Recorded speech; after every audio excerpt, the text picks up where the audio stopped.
It started with a change so small I almost missed it. My wife began guarding her phone like it held national secrets. Every time a message popped up, she tilted the screen away, smiling faintly as if lost in some private joke. I wanted to believe it was nothing. I told myself I was just being paranoid, overthinking things. After all, she still kissed me goodbye every morning and texted me throughout the day. Short, polite, distant, not how it used to be. Then came the late nights. "Work's been crazy lately," she said. "We have a new manager and she's demanding." I nodded. I wanted to trust her. We'd been together for 12 years, married for 9. But something in her tone, in the way her eyes avoided mine, made my stomach twist. One night, around 11:30 p.m., she came home exhausted. Her hair was messier than usual, her blouse slightly wrinkled. She smiled at me like nothing was wrong. "The meeting ran long," she mumbled, and disappeared into the shower. Something inside me clicked. I wasn't going to accuse her. Not yet. But I started watching, quietly, patiently, waiting for the truth to show itself. And it did. That Friday, she said she was heading to a client dinner downtown. I kissed her on the cheek, wished her luck, and waited exactly 20 minutes before following her car. What I saw was not a restaurant. It was a hotel, and her car was parked outside. I parked across the street and waited. My hands trembled, my heart beat in my ears. And then, through the glass doors, I saw her, walking in, smiling, not alone, with him. The man from her office, the one she said was just a colleague. They didn't see me, but I saw enough to shatter every word she had ever told me. I drove home in silence. The image of them walking into that hotel burned into my mind like a scar. The next morning, she acted like nothing had happened. She made coffee, asked me about my plans for the day, even laughed at something on her phone. I stared at her across the table, wondering how long she'd been lying to me, how many times she had left the house with a kiss and a lie. I didn't confront her. I watched. That weekend, I checked our shared calendar. She had a team building retreat coming up in 2 weeks, 2 nights away, out of town. She mentioned it casually over dinner, stirring her pasta like she wasn't carefully planning my humiliation. "We'll be staying at the Hilton," she said, like it's mandatory. I smiled. Inside, I was breaking. I started noticing more. Her clothes changed, more fitted, more deliberate. Her perfume was new, spicy, seductive, not her usual light floral scent. She started sleeping with her phone under her pillow. And when I reached for it once, jokingly, she stiffened. I knew then, whatever was happening wasn't just beginning. It had already taken root. She wasn't mine anymore. But instead of breaking down, I made a choice. I would gather everything, quietly, meticulously, because I wasn't just planning to leave. I was planning to leave her with nothing. But that didn't mean I didn't feel it.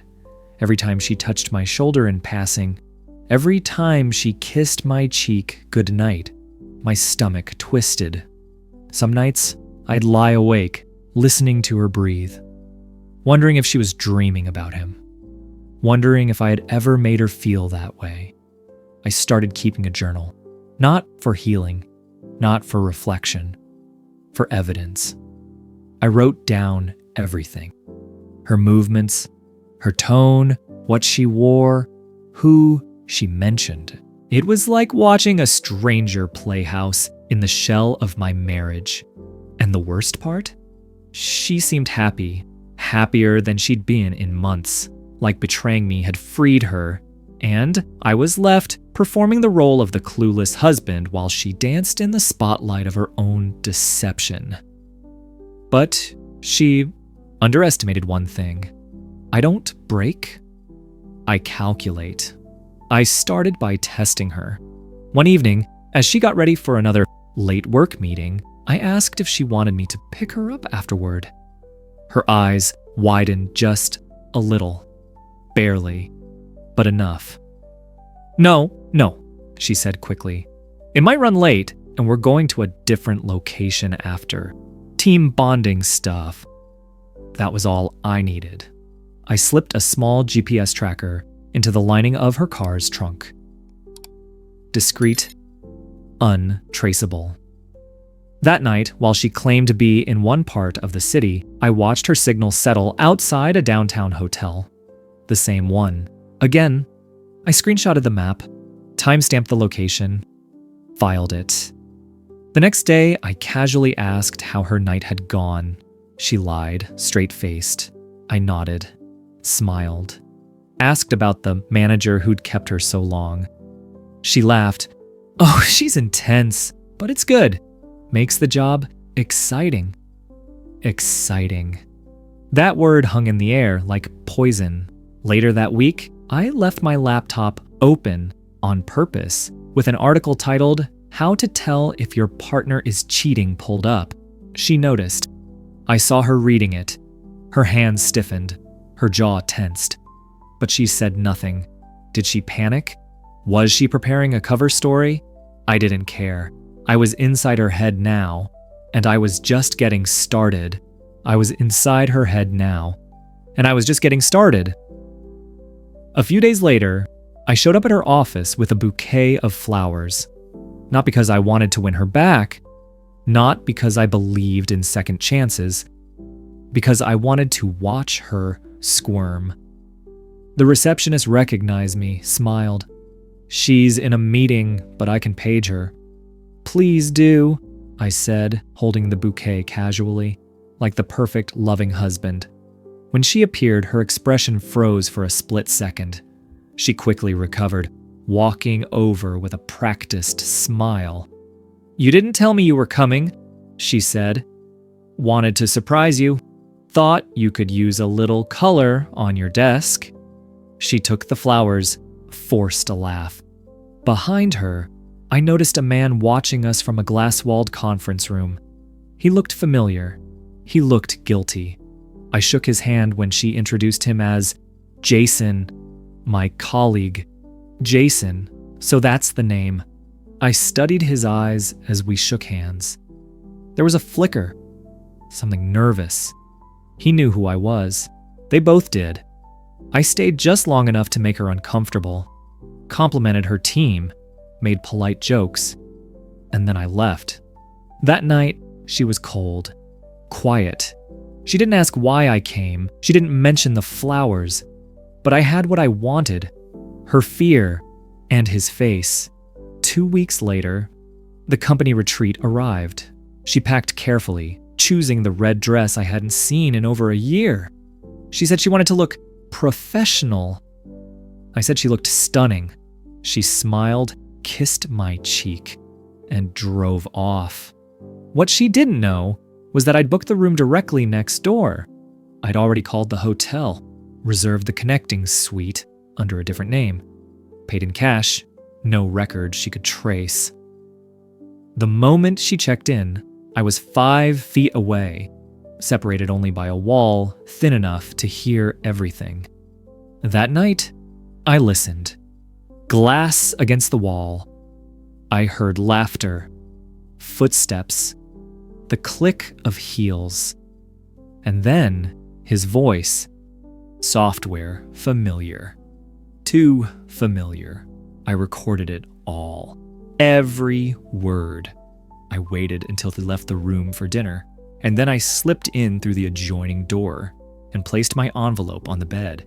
Inside, photos of them walking into hotels, the printed messages, the key card, and my personal favorite, a copy of the company's workplace policy on romantic relationships between employees. I didn't sign it. I didn't need to. When they returned later that night, I was back home, sipping a glass of wine, my phone screen glowing with a new message. from her. Just 2 words. "We need to talk." I didn't reply. The next morning, I emailed everything to HR. I knew the consequences, knew what it would mean for both of them. He had a wife and kids. She had a reputation she cared far more about than our marriage. By Monday, he was on leave. By Wednesday, she was gone. Not fired, she resigned. Quietly, shamefully, as if that would erase the truth. She came back home that night. Her eyes were swollen, makeup streaked, and for the first time in years, she looked small. She didn't yell, didn't deny.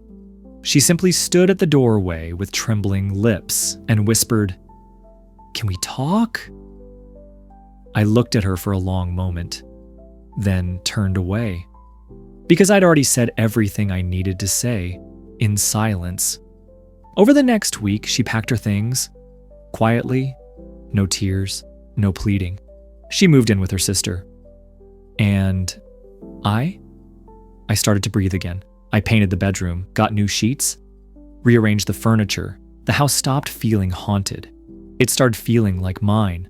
Sometimes people ask if I miss her. I don't. I miss the version of her I thought was real. But more than anything, I'm grateful.